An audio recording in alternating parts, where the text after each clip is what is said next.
O Bronco é a salvação da Ford no Brasil? Aliás, ainda dá para confiar na Ford?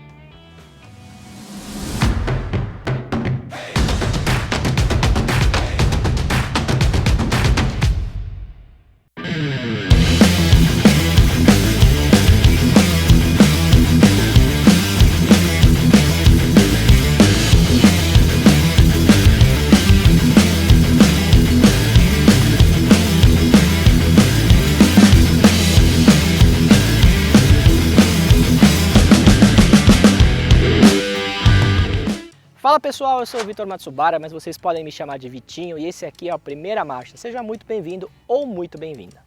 Eu sou André Paixão e quero te convidar a já se inscrever no nosso canal e ativar as notificações, assim você fica sabendo sempre que tem vídeo novo aqui no canal. Lembrando que aqui a gente te ajuda a escolher o seu próximo carro.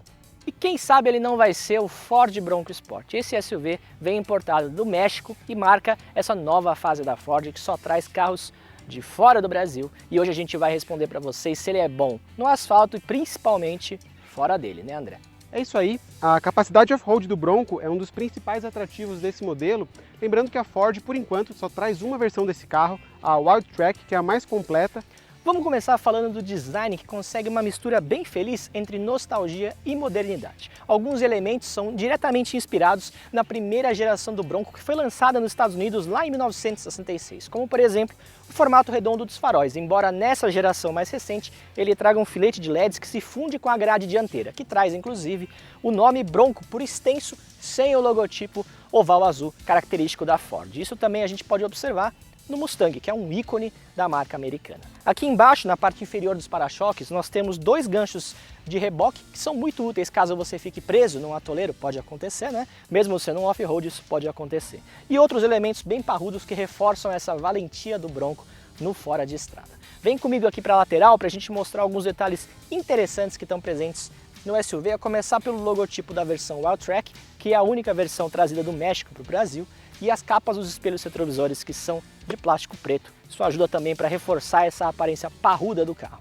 As barras longitudinais no teto também estão presentes, ajudam, são funcionais evidentemente, e o teto solar cobre apenas a fileira dos bancos dianteiros. Isso acontece porque existe um ressalto aqui, ó, se você olhar bem de perto você vai ver um ressalto para os passageiros do banco de trás para ampliar o espaço para a cabeça. Isso impede o teto solar de abrir completamente. Aqui nas colunas B, também bem largas, outra característica herdada das gerações passadas do Bronco.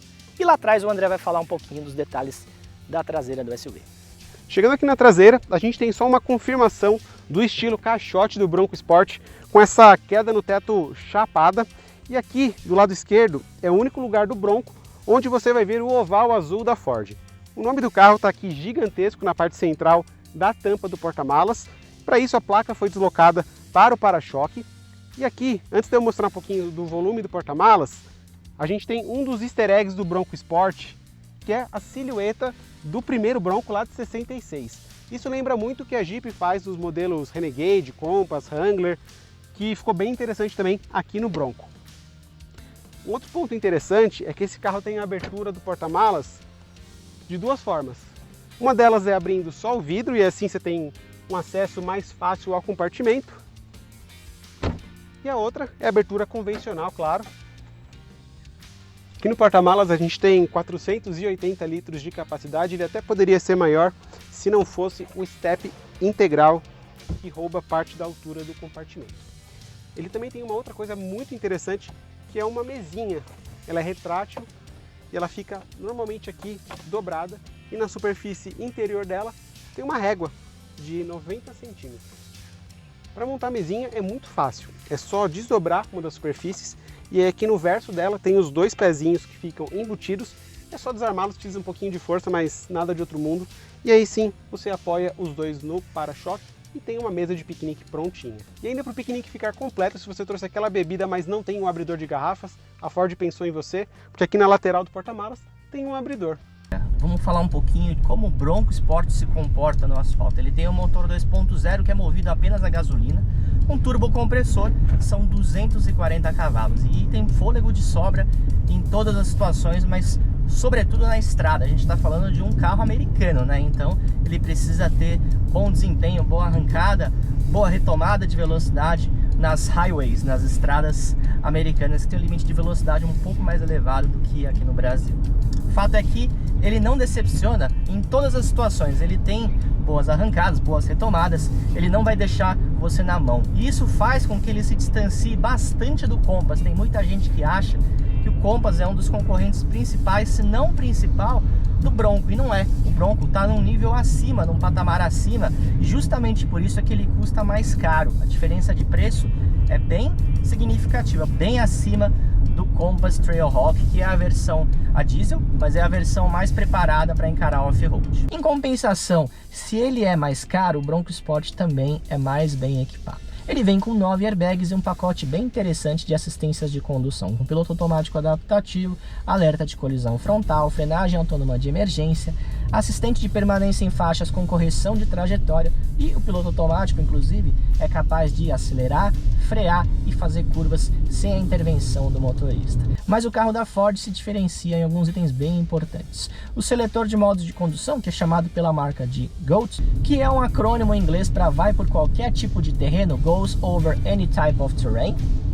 Ele vem com 3 modos de condução voltados para cidade, entre eles normal, eco e sport. Então, se você acionar o sport aqui no botão seletor que fica no console central, você percebe uma nítida mudança de comportamento no Bronco Sport, muito mais do que o modo Sport que é oferecido no Compass, por exemplo. Além do ronco do motor, que é bem nítida essa transformação, essa alteração, a gente tem as respostas no acelerador, ficam muito mais sensíveis e deixa o Bronco Sport ainda mais prazeroso de dirigir. Um item que faz bastante diferença no off-road está a tração com diferencial traseiro autoblocante. Ele não vem com reduzida, mas tem esse item bem bacana que te ajuda a sair de alguns atoleiros, algumas situações mais complicadas. E também outro item interessante, outro item importante é justamente a suspensão com uma preparação off-road. Além de ser mais robusta, ela também dá muito mais suavidade no fora de estrada, então você consegue sentir muito menos os desníveis, né, os obstáculos do percurso, e é muito mais confortável rodar nesse tipo de terreno.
Aqui dentro do Bronco, para falar um pouquinho do acabamento, eu mandei o Vitinho passear, chutei ele para fora da cabine para contar para vocês que eu gostei bastante do acabamento desse carro. Ele não achou tão bacana e ele não gostou tanto, principalmente por conta dessa superfície aqui, que é um plástico que a gente encontra em carros muito mais baratos.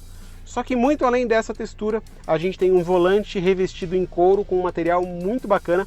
Essa peça inclusive foi herdada do finado Fusion. A única diferença é que aqui, em vez do oval azul, a gente tem um cavalo pronto para dar um coice, que é o que significa Bronco, cavalo bravo. Além disso, a gente tem nas outras extremidades um plástico emborrachado que até lembra uma tira de tecido e bancos de couro com revestimento em camurça, belíssimos bancos, e nisso a gente concorda. Fora isso, o Bronco tem ar-condicionado digital de 2 zonas, e aí aqui nesses seletores da temperatura, o material é emborrachado. Um pouquinho para cima a gente tem a central multimídia Sync 3, moderníssima, super fácil de utilizar, também com botões emborrachados, e aqui também mesclando um plástico em preto brilhante. A gente tem quadro de instrumentos parcialmente digital, ele tem aqui as 2 argolas analógicas para velocidade e contagiros, mas a parte central é toda digital e configurável.